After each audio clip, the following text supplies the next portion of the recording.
Okay, so in this clip, I would be talking about the aspect of segregation of different religions and how exactly is the segregation um, and segregated living of different communities in India, why exactly it's happening, and the advantages and disadvantages and analysis of them.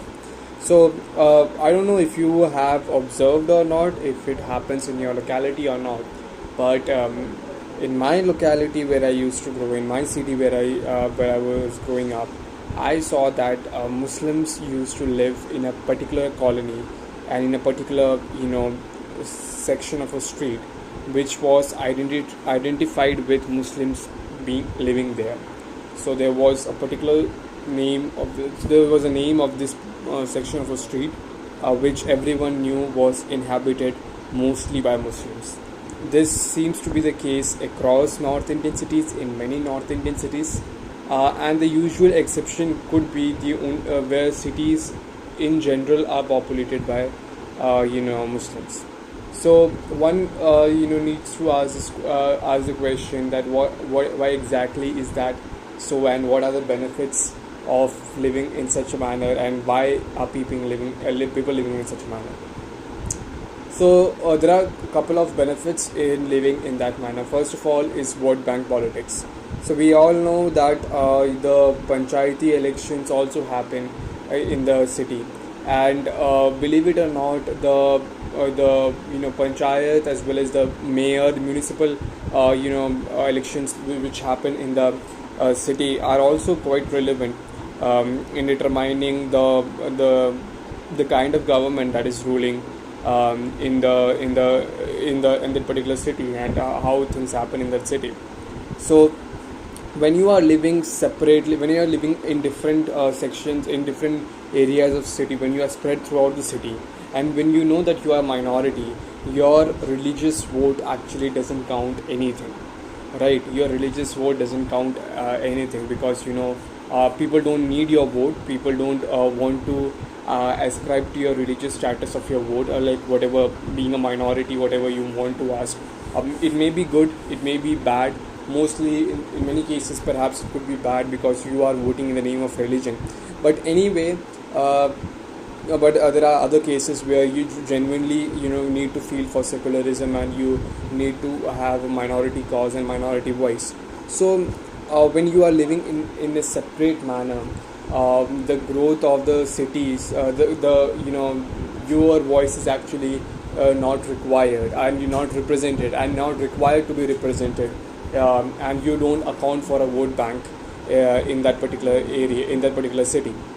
However, if you are living in a separate, if you are many of those who identify with your identity of religion live in a separate area within that city, then that constitutes a vote bank politics for at least the municipal elections, and that's one of the major benefits that you get if you are living in a segregated manner. Secondly, many times they say that segregated living actually happens because of the people being more comfortable within living within the society. So, for example, if a persecution happens for towards a religious community, which we know, I mean, should I call it a persecution? I could call it as a persecution, but for many people, I would be biased if I call it persecution. So let's say riots in general, not persecution. So if riots happen, then if there is just one single household in a where a minority is living, and there's a couple of households where the majority is, it's an island of minority living there in the street full of majority living there. What happens is that they could be easily targeted. There is no one to defend them. Most of the time police is also on the side of the majority. Many times, let's say, police may be inactive. It could happen as well in that condition as well. So technically, the minority, the person from the minority community would can do nothing but to be involved in that riot, or but to be beaten by the mob. However, if one is on side of the minority, then the minority, like the minority people, section of people could come together. And of course, I'm not talking here about. I mean, clearly, I'm not talking about something which is very legalistic happening here. It's clearly taking law into your hands and taking the weapons and fighting and causing a riot. And that's the reason, one of the main reasons why riot occurs mostly in the cities where you have segregated living. Because if you have a segregated living, the community is known for this particular area, and if you hit in this particular area, if you attack in this particular area, it's going to work. So any expression of violence in particular area is associated with that particular section of district, and people could come together. So identifying or what we call as making people as ghetto, for this area is just for Muslims, etc. This is something which which also gives advantage to the majority if they have to attack the minority religions as well. Because many times everyone knows, okay, this minority is living here, this minority is living there. You have to then it's not possible for everyone to know where all minorities are living. Okay. And secondly, it happens that most of the sections of, if let's say if there is a majority and within that majority there is a militant minority, what happens is that these majority who are there, like there is a majority community, let's say Hindus, and then within that Hindus there are militant Hindus, let's say, who want to attack Muslims. Or similarly the case may be vice versa. If there are majority Muslims and then there are militant Muslims in that, and then there is if those militant Muslims have to attack Hindus, what happens is that when you are living in a household where just there is one Hindu out there, and there is second Hindu out there, third Hindu somewhere else. Similarly for Muslims, one Hindu, one Muslim here, the second Muslim in some other part of the city, third Muslim in some other part of the city, fourth Muslim some other part of the city.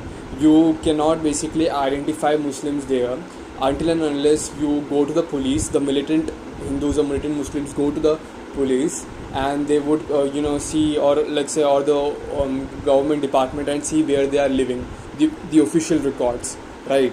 And that's how they could identify the Muslim households and attack them, or Hindu households and attack them. However, when you are, because mostly it happens that people in general do not want to attack each other. It's only a minority section who wants to attack each other. So when you are living in a segregated area, when you are living in a particular area where all Muslims live in a particular area, you don't have to do that. The majority of the Muslims in the city are is living in this area. You have to just enter this area and attack the households. So that's one of the major disadvantage of living in a segregated format. Why people do actually live in segregated format? So there is a clear-cut advantage of forming a vote bank politics, and secondly there is a disadvantage of being attacked during communal riots, etc. And then there is also an advantage, perhaps, if there occurs a communal riot anyhow, then people actually could the minority community could defend itself, because in a particular area there would be many minorities living there. However, if there is a single household, it cannot defend itself by the mob. Thirdly, why people live there, it's because third, and I guess this is one of the disadvantage with it, what happens is that whenever, let's say, a terrorist attack happens or something like that, people are quick to judge the entire religion for the terrorism that takes place and all those things. Now if you are if you could look at a minority Muslim or minority Hindu and see that there are Hindus as well who are you are living with me, who are my friends, and then you could say that, well, all Hindus may not be like this, or all Muslims may not be like this, because you are clearly watching Muslim friends and you are clearly having Muslim households. Your interaction between Muslims and Hindus is there. So that kind of a phobia towards this particular religion doesn't come when people are living in a mixed manner, when everyone is living regardless of religion. But when people are living with regard to separate religions, having separate houses or separate, what to say, localities to live in, you are not interacting with the outside world, you are not interacting with people of other religion, then it's very easy for you to make mind seeing WhatsApp messages and seeing videos, etc., that the entire brand of Muslims or the entire brand of Christians or the entire brand of Hindus is somewhat like this. So because of all these things, then there are some prejudices and biases, or maybe, like, I would not say prejudices or biases, because perhaps may not be it a bias, but definitely narratives that would come into your mind, which perhaps would not come when you have when you are living, in a mixed manner, uh, when there are people of all communities living in a single locality. So but many times this has been argued that many vegetarians, because India is predominantly not predominantly, I should say, but many places in India are where people don't eat non-vegetarian food, and because people don't eat non-vegetarian food, what happens is that you don't want to people don't eat non-vegetarian food, and then there is a Muslim or there is a Christian, they clearly eat non-veg food. So what happens is that you don't give your house to them, and you don't want that people who are people who are living nearby should live with them. Okay, so that is something that is there. Then people in general, if you are selling flats to somebody else, people in general want that locality, in general perhaps want that this locality, because there is a connection with the house. Even if you want to sell them, people would come back to you, and they would visit the house, etc., and would see the house, etc. So all those things would actually make sure that people would make sure that people sell a house only to a particular religion or particular caste or particular identity, and not just randomly selling anybody else. So this is the fact why communities are living in a segregated manner in some of the cities.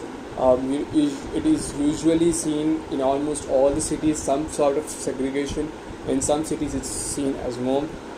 Anyway, just it's something which it's a part which has both advantages and disadvantages, and yeah, that's about it.